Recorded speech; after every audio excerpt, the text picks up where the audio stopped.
ఓ రకంగా చెప్పాలంటే దక్షిణాది రాష్ట్రాల్లో కాపు లీడర్ అనాలి. అంటే అతనికి అది తన పోరాటం వల్ల వచ్చింది కాదు, తన తండ్రి వల్ల వారసత్వంగా వచ్చేసిన హక్కు అది. అంతే, అవును. తను దాన్ని నిలబెట్టుకోలేకపోయాడు, అతని దురదృష్టం అది.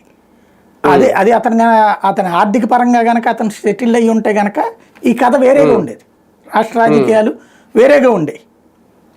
అప్పుడు ఆ విధమైనటువంటి కథ వేరేగా నడిపేవాడు. వాళ్ళ అమ్మలో తెగువ, వాళ్ళ నాన్నలో ఉన్నటువంటి కసి రెండు జాయింట్గా గనక అతను చేస్తే కథే మారిపోతుంది. అతను ఆ తరహా కాదు, సర్దుకుపోతున్నాడు. ఆ సర్దుకుపోయేటటువంటి తత్వం యువతల వాళ్ళకి ఒక అడ్వాంటేజ్ అవుతుంది. రెండోది, అతని ఎదుగుదల యాక్సెప్ట్ చెయ్యరు వీళ్ళు.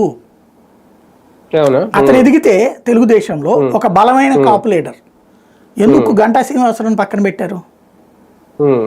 ఎందుకు మిగతా ఆయన పేరేంటి, ఇదివరకు మాజీ హోమ్ మినిస్టర్గా చేసిన చినరాజప్ప లాంటి వాళ్ళు ఏమైపోయారు?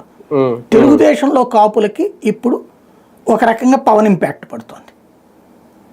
అదే సందర్భంలో ఎదగాలనుకునే కాపు లీడర్లకు వచ్చేటప్పటికి పవన్ని దాటి ఎదగటం అన్నటువంటి పాయింట్ని ఎవరిని యాక్సెప్ట్ చేయరు. తెలుగుదేశానికి భయం. అంటే పవన్ డైరెక్ట్గా చెప్పడం మీరు వంగవీటికి ఇవ్వద్దు అని చెప్పేసి, వర్మకి ఇవ్వద్దు అని చెప్పడు పవన్, కానీ పవన్ని బాధపడకనివ్వకూడదు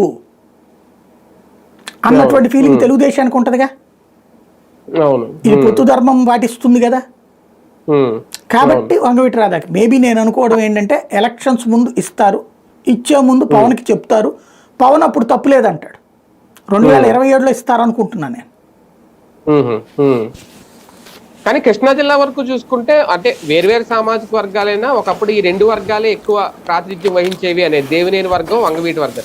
ఇప్పుడు ఆ రెండు కూడా కనుమరుగయ్యే ప్రమాదం ఉంది వీళ్ళకి రేపొద్దున అధికారిక హోదాలు ఇవ్వకపోతే.